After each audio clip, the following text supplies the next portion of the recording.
Stock மார்க்கெட்டை அடிப்படையிலிருந்து learn பண்ணணுமா? Chart trading, support and resistance, entry, stop loss, target என அனைத்தையும் பிராக்டிக்கலாக ஒன் டே லைவ் ஒர்க் ஷாப்பில் லேர்ன் பண்ணுங்க. கால் 8072586715. Link in description. வணக்கம் ரவி சார். வணக்கம் Nilesh. Welcome back to magic 20 Tamil வழங்கும் find and right sir.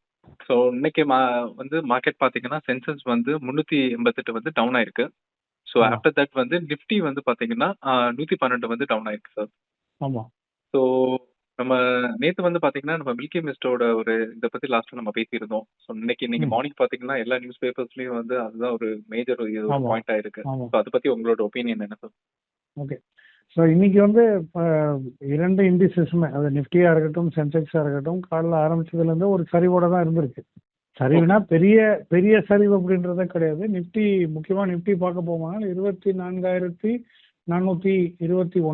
That is the day low. So which means Nifty வந்து still able to defend 24,400 அப்படின்ற ஒரு லெவலில் defend செய்யக்கூடிய பொட்டென்ஷியல் இருக்குது அப்படின்றது நமக்கு இது ஒரு எடுத்துக்காட்டு. அதே சமயத்தில் ஹை வந்து நமக்கு கம்ப்ரஸ் ஆகிட்டு இருக்கிறத பார்க்குறோம். நேற்றைய தினத்தை ஹையை விட விச் மீன் நேற்றும் அதுக்கு முந்தினமும் போன வெள்ளிக்கிழமையும் பார்த்தீங்கன்னா 24,611 630. ஸோ 24,600 வந்து ஒரு ரெசிஸ்டன்ஸாக இருந்திருக்கிறது. இன்னையோட ஹை பார்த்தீங்கன்னா 24,576, 24,577 புள்ளிகள். So we are slightly lower on the high, but அந்த 24,600 ஒரு ஸ்ட்ராங் ரெசிஸ்டன்ஸ் பேண்டாக இருக்கிறது. So we are still compressing price. அதை வந்து அந்த டைட் ரேஞ்சுக்குள்ள ஒரு கன்சால்டேஷன் நடக்கிறது தான் சந்தையில் பார்க்குறோம். ஆனால் இன்னைக்கு பெரும்பாலுமே ஒரு சரிவுக்கு அப்புறம் ஒரு மைல்டு ரிகவரி. பட் அந்த அகெயின் லைக் நேற்றைய தினம் போலவே இன்னைக்கு வந்து அந்த தொடர்ச்சியாக அந்த 130 புள்ளிகள் அதுக்குள்ள தான் நிஃப்டி வந்து ட்ரேட் ஆகிருக்கிறது. அண்ட் சந்தையின் முடிவில் ஒரு 112 புள்ளிகள் சரிஞ்சு 24,471 அப்படின்ற ஒரு லெவலில் முடிஞ்சிருக்குது. சரி, இது ஒரு புறம். This is the overall market index பார்க்க போவோம்னா அதில் முக்கியமாக நிஃப்டி ஃபார்மா இண்டெக்ஸ், அதே போல் கேபிட்டல் மார்க்கெட், ஐடி எல்லாமே கொஞ்சம் ஸ்ட்ராங் புல் பேக் நடத்தின மாதிரி அட்லீஸ்ட் செக்டரல் இண்டெக்ஸஸ் பார்க்கும்போது அது நடந்திருக்கிறது. இரண்டாவது நீங்கள் கேட்டது மில்கி மிஸ்ட். ஓகே, மில்கி மிஸ்டோட ஐபிஓ இன்னைக்கு ஓப்பன் ஆகிருக்கிறது. இன்னையிலேருந்து 13ஆம் தேதி வரைக்குமே அது it continues. It's an offer for sale. So அதில் வந்து ஆவரேஜாக அபவுட் 130 to 133 தான் அதோட ப்ரைஸ் பேண்ட் இன்வெஸ்ட்மெண்ட்டுக்குள்ள பர் ஷேர் காஸ்ட். ஸோ இது வரைக்குமே ஒரு 40% சப்ஸ்கிரைப் ஆயிருக்கு அப்படின்றது நம்ம என்எஸ்சி டேட்டாலேருந்து நம்ம தெரியுது. ஸோ இன்னும் 2 நாள், அதாவது இன்னைக்கு இன்னும் 2 நாள் இருக்கிறது அந்த ஐபிஓ ஓஎஃப்எஸ் முடியறதுக்கு. So obviously that is time. And நேற்றைய தினம் வந்து கிரே மார்க்கெட் ப்ரைஸ் பற்றி நம்ம பேசியிருந்தோம். 20% ப்ரீமியம் இருந்ததே நம்ம பேசியிருந்தோம்.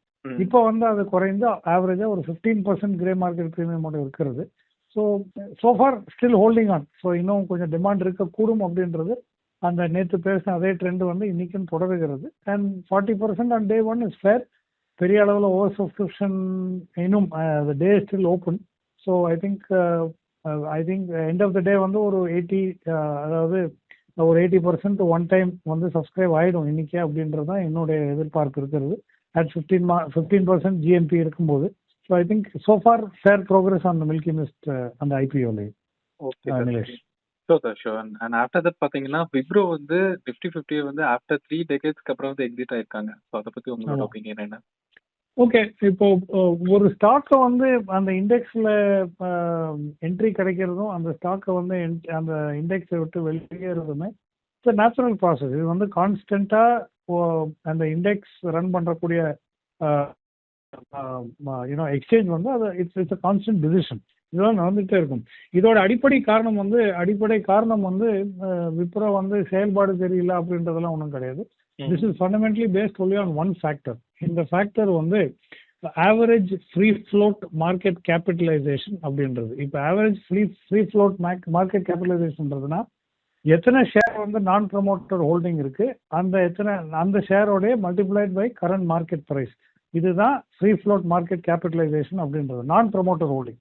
ஸோ இதோட ஆவரேஜ் வந்து தொடர்ச்சியாக எடுத்துகிட்டே இருப்பாங்க. ஃபார் இன்ஸ்டன்ஸ் இப்போ விப்ரோவுடைய average free float market capitalisation பார்த்தீங்கன்னா நமக்கு ஏறக்குறைய வந்து 55,930 கோடி மட்டுமே, 55,930 crores, which is amongst the lowest on the Nifty 50 index. அந்த 50 constituents உடைய average free float market capitalisation பார்த்தீங்கன்னா விப்ரோ தான் அதோட லோவஸ்டாக இருக்கு. இதோட ஸோ அந்த மாதிரி அந்த லோவஸ்டாக இருக்கும்பொழுது when it falls at such a level, it normally has to be replaced by a stock that has ஒரு மார்க்கெட் கேபிட்டலைசேஷன் வந்து 1.5 டைம்ஸ் 1.5 டைம்ஸ் அந்த மார்க்கெட் கேப் இருக்கக்கூடிய ஒரு ஸ்டாக்கை வைத்து தான் அதை ரீப்ளேஸ் செய்ய வேண்டும். ஸோ இப்போ இருக்கக்கூடிய அந்த ஒரு கிரேட்ல வந்து பிஎஸ்சி அதாவது பாம்பே ஸ்டாக் எக்ஸ்சேஞ்ச் வந்து அந்த மார்க்கெட் கேப்ல இருக்கிறது. ஏன்னா தற்போதைய நிலைமைக்கு பிஎஸ்சியோடைய மார்க்கெட் கேப் ஆவரேஜ் பார்த்தீங்கன்னா 1,40,879 கோடி, which is about 1.5 times of Wipro's free float market cap. So the BSE takes the place of Wipro. இது வந்து செப்டம்பர் 29ஆம் தேதியிலிருந்து நிஃப்டி 50 ஓட இண்டெக்ஸ் கான்ஸ்டிடியூஷன்ல விப்ரோவை வெளியேற்றுவாங்க, பிஎஸ்சி வந்து அதுக்குள்ள வரும். ஸோ இதனால என்ன மாற்றம் பெருசா? விப்ரோல இருந்து நான் இண்டெக்ஸ் ஸ்டாக் ஆகுது, BSE becomes an index stock, it becomes more traded, becomes more observe. அது இண்டெக்ஸ்ல வந்தாலும் சரி வராட்டியும் சரி, ஐ திங்க் பிஎஸ்சி வந்து எல்லாரும் கவனிக்கக்கூடிய ஒரு இண்டெக்ஸ் தான். ஏன்னா பிஎஸ்சியோடைய சென்செக்ஸ் அப்படின்றது தான் ஒரு இண்டெக்ஸா நம்ம பேசிக்கொண்டே இருக்கிறோம். So obviously it attains greater value அப்படின்றது ரொம்ப முக்கியம். விப்ரோக்காக என்ன மாற்றம் அப்படின்றது, நிஃப்டி 50 இண்டெக்ஸ்ல இருந்து விப்ரோ இனிமேல் இடம் பெறாது. அண்ட் அவ்வளோதான், ஸ்டாக் மார்க்கெட்டை விட்டு வெளியேறுவதுன்றதெல்லாம் நம்ம யாரும் நினைக்க வேண்டாம். நிஃப்டி 50 இண்டெக்ஸ்ல வந்து விப்ரோ இடம் பிடிக்காது. 83ல இருந்து அங்கே இருந்திருக்கு, மார்க்கெட் கேபிட்டலைசேஷன் சப்போர்ட் பண்ணிருக்கு. பட் இப்போ சமீப காலத்தில் stock price decline plus holdings வந்து குறையும் பொழுது these things normally happen. So இது வந்து ரெகுலராக நடக்கக்கூடிய ஒரு ப்ராக்டிஸ் தான். Nothing great to read into it. It is just more of academic interest. Wipro வந்து வெளியேறுவதும் பிஎஸ்சி வந்து உள்ள வருவதும் என்பது அதுக்கு காரணம் என்னன்றது நம்ம பார்த்துட்டோம். நிலேஷ், அப்கமிங் பார்த்தீங்கன்னா நம்ம பார்லிமெண்டோட ஸ்டாண்டிங் கமிட்டியோட இம்பாக்ட்ல வந்து அப்போலோ ஹாஸ்பிட்டல்ஸோடதும் மேக்ஸ் ஹெல்த் கேரோட ஸ்டாக்ஸும் வந்து டவுன் ஆயிருக்கு. ஸோ அதை பத்தி உள்ள ஒப்பீனியன் என்னது உங்களோட? இதுல 2 காரணிகள் இருக்கிறது. இதோட ஃபர்ஸ்ட் காரணம் வந்து பார்லிமெண்டரி ஸ்டாண்டிங் கமிட்டி என்ன சொல்லியிருக்குன்னா, அதாவது ஹாஸ்பிட்டல் ரூம் ரெண்ட்ஸ் இது வந்து கேப்பிங் கொண்டு வரணும் அப்படின்றது அவங்களுடைய நோக்கம். ஏன்னா இப்போ ஒவ்வொரு ஹாஸ்பிட்டல்லையும் ரூம் ரெண்ட் வந்து ஃப்ளக்சுவேட் ஆகும். அது 5 ஸ்டார் இருக்கு, சூப்பர் டீலக்ஸ் இருக்கு, நிறைய டைப்ஸ் ஆஃப் ரூம்ஸ் வந்து நிறைய டைப்ஸ் ஆஃப் ஹாஸ்பிட்டல்ஸ் இருக்கு, premium, not so premium etcetera அப்படின்றது இருக்கு. அது வந்து அந்த கஸ்டமர் பொறுத்து சூஸ் பண்ணிக்கலாம். But also has a bearing on the insurance premium that people pay இல்லையா. ஒரு கேப்பிங் ஆஃப் ரூம் ரெண்ட் வந்து தேவைன்றது பார்லிமெண்ட் ஸ்டாண்டிங் கமிட்டியோட நோக்கம்.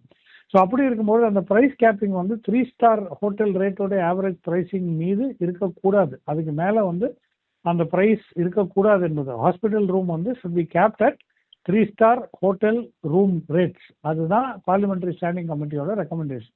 ஸோ தட் ஒரு யூனிஃபார்மிட்டி வரும், ஒரு அஃபோர்டபிலிட்டி வரும், அண்ட் ஒரு மேக்ஸிமம் ப்ரைஸ் டேக் வந்து அதுக்கு ஃபிக்ஸ் ஆகும் என்பதுதான் பார்லிமெண்டரி ஸ்டாண்டிங் கமிட்டியோட நோக்கம். இது ஒரு காரணம். இரண்டாவது ஆல்சோ சர்ஜரிஸ், அதாவது இந்த அறுவை சிகிச்சை செய்யும்போது அந்த காஸ்ட்டுமே ஒரு பேக்கேஜ் பண்ணி அது கொடுக்க வேண்டும் அப்படின்றது ஸ்டாண்டிங் கமிட்டியோட ரெக்கமெண்டேஷன். ஸோ தட் ஒரு குறிப்பிட்ட நபர் வந்து ஒரு மருத்துவமனையில் செல்லும் பொழுது உங்களுடைய பெஸ்ட் கேப்பபிள் ரூம் ரெண்ட் வந்து இந்த காஸ்ட் ஆகும், அந்த சர்ஜரிக்குள்ள காஸ்ட் இவ்வளோ ஆகும் அப்படின்ற மொத்த பேக்கேஜா அந்த ஆஸ்பத்திரிக்குள் சேர்க்கறதுக்கு முன்பதாகவே நமக்கு வந்து ஒரு ஐடியா கிடைக்கும் என்பதுதான் இந்த ஸ்டாண்டிங் கமிட்டியோட நோக்கம். அது அடிப்படையில் தான் இந்த ரெக்கமெண்டேஷன் பண்ணியிருக்கு, which is a good thing. I think it is more patient ஃப்ரெண்ட்லியா இருக்கக்கூடிய ஒரு நோக்கமாக எனக்கு தெரியுது. ஸோ இதனால் இப்போ அப்கோர்ஸ் இந்த ப்ரீமியம் சூப்பர் ப்ரீமியம் ரூம் ரெண்ட்ஸ் எல்லாம் எப்படி சார்ஜ் பண்ண போறாங்கன்றது ஒரு கேள்விக்குறி ஆயிடுச்சு. அதனால வந்து we have a decline in terms of stock price. ஏன்னா அந்த சூப்பர் ப்ரீமியம் எக்ஸெட்ரா அப்போலோல இந்த மேக்ஸ் ஹெல்த்ல probably they have a large number of such rooms available. Particularly NRI clients எல்லாம் வரும்பொழுது ஐ திங்க் இந்த மாதிரி ரூம்ஸ் வந்து அவங்களுடைய ரெவென்யூஸ் வந்து கொஞ்சம் எக்ஸப்ஷனலாக இருந்திருக்க கூடுமோ அப்படின்ற ஒரு கேள்வி நம்ம மனதில் எழும்புகிறது. ஸோ அது ஒன்று. ஸோ அதன் காரணமாக இந்த கேப்பிங் வரும்பொழுது அந்த எக்ஸசிவ் சார்ஜிங் ரூம்ஸ் வந்து நமக்கு கிடைக்காது. அப்படி இருக்கும்போது ரெவென்யூவில் ஒரு பாதிப்பு வருமோ என்ற ஒரு கேள்விக்குறியினால அந்த வீழ்ச்சியை நம்ம பார்த்துருவோம். இரண்டாவது வந்து ஓவரால் சந்தையிலுமே இன்னைக்கு வந்து ஒரு 130 பாயிண்ட்ல மட்டுமே ட்ரேட் ஆகக்கூடிய நிஃப்டி. முதலே நம்ம பேசிட்டோம், அந்த இறக்கத்தில் இருக்கக்கூடிய அந்த சூழலையுமே added to the decline in hospital stock. But இது பெரிய அளவில் அப்போலோ ஹாஸ்பிட்டல்ஸுக்கோ மேக்ஸ் ஹெல்த்துக்கோ ஒரு பாதிப்பு தருமான்றதை we have to wait and see. ஏன்னா அவங்களுக்கு வந்து பேஷண்ட் ஃப்ளோ அவ்வளோ ஸ்ட்ராங்காக இருக்கிறதுனால ஐ டோன்ட் திங்க் ஒரு மேஜர் டென்டிங் ஃபேக்டராக இருக்கும்ன்றது நான் நினைக்கவில்லை. Nilesh. Sure, sir. And the last final question. So the Oil India Limited stocks ஓட ஸ்டாக்ஸ் வந்து 4% வந்து இப்போ ஜம்ப் ஆயிருக்கு. அதை பத்தி உங்களோட ஆமா. ஒப்பீனியன் என்ன? ஐ think Oil India spectacular results declare பண்ணதுனால தான் ரொம்ப முக்கியமான காரணி. அவங்களுடைய காலாண்டு வருவாய் வந்து ஏறக்குறைய